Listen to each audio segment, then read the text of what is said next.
Depuis la nuit des temps, la mort nous intrigue, nous effraie et nous interroge. Mais derrière la peur, il y a une quête, celle de comprendre ce qui nous attend après notre dernier souffle. Le corps meurt, mais l'âme? Que dit réellement la Bible à ce sujet? Ce voyage mystérieux de l'âme, est-il immédiat, graduel, douloureux ou glorieux? Ce que vous allez entendre ici ne prétend pas répondre à tout, mais vous fera réfléchir profondément. Explorons, avec humilité et espoir, les grandes étapes du voyage de l'âme après la mort, à la lumière des Écritures bibliques. Dans la vision biblique, la mort n'est jamais décrite comme une fin absolue, mais plutôt comme une transition. L'Écriture parle de la mort comme d'un sommeil pour les croyants, un état d'attente avant la résurrection. 1 Thessaloniciens chapitre 4, verset 13. Jésus lui-même dit que Dieu n'est pas le Dieu des morts, mais des vivants. Luc chapitre 20, verset 38. La mort marque la séparation de l'âme et du corps, mais non l'annihilation. Cette perspective change tout. Elle installe l'espérance là où beaucoup voient uniquement le néant. La mort, dans la Bible, est le début d'un autre chapitre. Selon Ecclésiaste chapitre 12, verset 7, la poussière retourne à la terre, comme elle y était, et l'esprit retourne à Dieu qui l'a donné. Ce verset offre une image claire. Notre enveloppe charnelle est périssable, mais notre esprit, ou âme, appartient à Dieu. Il y a une séparation nette au moment de la mort. L'homme n'est pas qu'un corps biologique, mais un être spirituel. L'âme, elle, entame un voyage hors du temps, qui la reconnecte à sa source divine. Ce passage nous rappelle notre véritable nature. Nous venons de Dieu, et à lui nous retournons. Dans Luc chapitre 16, versets 19 à 31, Jésus raconte une parabole saisissante. Le riche meurt, puis Lazare, le pauvre.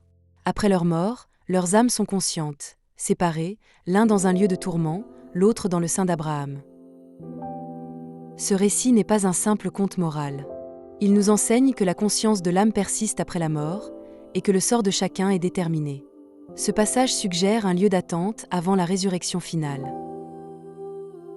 Un moment fort du Nouveau Testament est celui où Jésus, sur la croix, dit aux criminels repentants « Aujourd'hui tu seras avec moi dans le paradis ». Luc chapitre 23, verset 43. Ce verset révèle deux vérités fondamentales. Premièrement, il y a une conscience immédiate après la mort. Deuxièmement, la foi sincère ouvre l'accès au paradis. Ce n'est pas un processus lent ni une attente vague. L'âme du croyant est accueillie par Jésus lui-même. Cette promesse du Christ transcende la douleur de la croix. Pour ceux qui croient, la mort devient un passage direct vers la présence divine.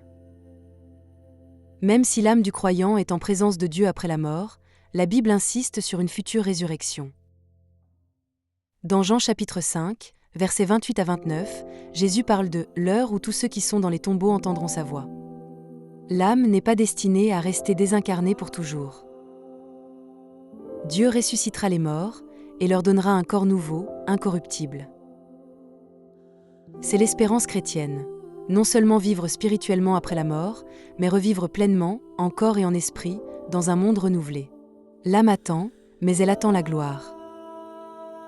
Hébreux chapitre 9, verset 27 déclare « Il est réservé aux hommes de mourir une seule fois, après quoi vient le jugement. » L'âme, après la mort, est confrontée à la justice divine. Ce jugement n'est pas cruel, mais juste. Chacun rendra compte de ses actes, de sa foi, de son cœur. Ce n'est pas un hasard si la Bible parle souvent du tribunal du Christ, 2 Corinthiens chapitre 5, verset 10.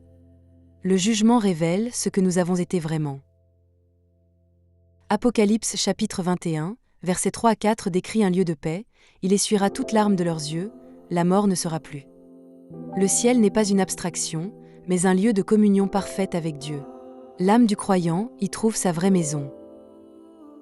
Là, il n'y a plus ni souffrance, ni séparation, ni péché. C'est la récompense ultime, non pas par nos œuvres, mais par la grâce en Jésus-Christ. Le ciel, c'est la plénitude de l'amour divin, l'adoration éternelle et la joie sans fin. Si la Bible parle clairement du ciel, elle évoque aussi l'enfer. Matthieu chapitre 10, verset 28 met en garde « Craignez celui qui peut faire périr l'âme et le corps dans la géhenne ».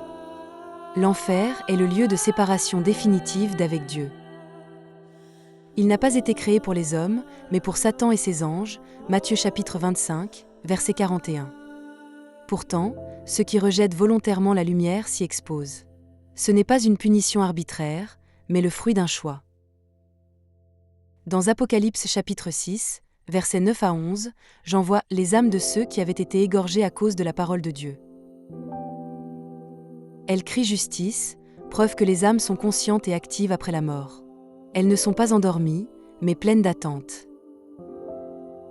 Ce passage montre que même après la mort, l'âme peut encore interagir dans un certain cadre spirituel. Elles attendent la restauration finale, et Dieu les réconforte. Ce texte nous rappelle que le temps de Dieu n'est pas le nôtre. Certains courants chrétiens parlent du sommeil de l'âme, un état inconscient entre la mort et la résurrection. Pourtant, de nombreux passages bibliques semblent contredire cela. Paul déclare « Nous préférons quitter ce corps et demeurer auprès du Seigneur » 2 Corinthiens chapitre 5, verset 8. Cela implique une présence immédiate auprès de Dieu. Si l'âme dormait, elle ne pourrait ni parler, ni adorer, ni intercéder. Le terme « sommeil » est souvent une image de la mort corporelle, non une doctrine sur l'inconscience. Dans 1 Corinthiens chapitre 15, versets 42 à 44, Paul parle de la résurrection comme d'un corps semi-corruptible, ressuscité incorruptible. L'apôtre Paul voyait la mort non comme une fin, mais comme une transformation. Il espérait un corps glorifié, adapté à l'éternité. Cette vision donne du sens à la souffrance présente. L'âme ne reste pas éternellement désincarnée, elle sera revêtue de gloire. Cette promesse nous pousse à persévérer.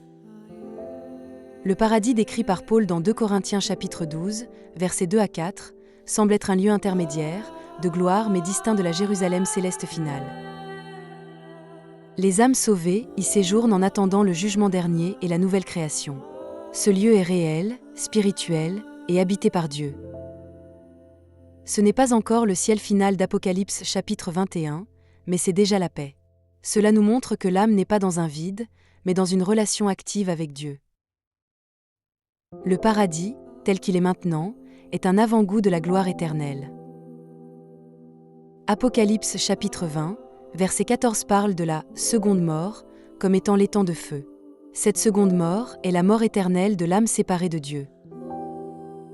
Ce n'est pas une destruction, mais une exclusion définitive de la présence divine.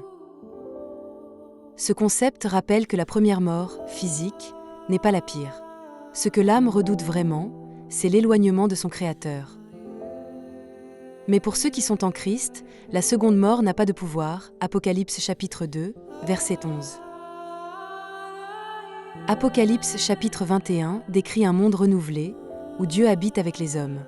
Ce lieu n'est pas uniquement spirituel, il y aura des nations, des arbres, une cité. L'âme humaine, une fois réunie à un corps glorifié, vivra éternellement dans cette nouvelle création.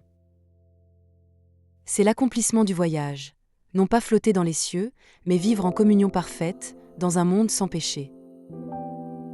La nouvelle Jérusalem est le foyer éternel, la vraie patrie. L'âme n'est pas appelée à fuir la matière, mais à vivre dans une création restaurée. Romains chapitre 8, verset 37 déclare « Dans toutes ces choses, nous sommes plus que vainqueurs par celui qui nous a aimés. » La mort n'est plus une ennemie invincible. Par la résurrection du Christ, elle a été vaincue. Le voyage de l'âme se fait désormais en sécurité, sous la garde du bon berger. La peur de la mort, bien que naturelle, est remplacée par la confiance. Nous ne marchons pas seuls. En terminant ce parcours, il ne s'agit pas d'une simple leçon spirituelle, mais d'un appel. Que deviendra ton âme ? C'est une question que chacun doit affronter. Jean chapitre 3, verset 16 nous rappelle l'essentiel. Car Dieu a tant aimé le monde qu'il a donné son Fils unique, afin que quiconque croit en lui ne périsse pas, mais qu'il ait la vie éternelle. Le voyage de l'âme commence ici, avec la foi.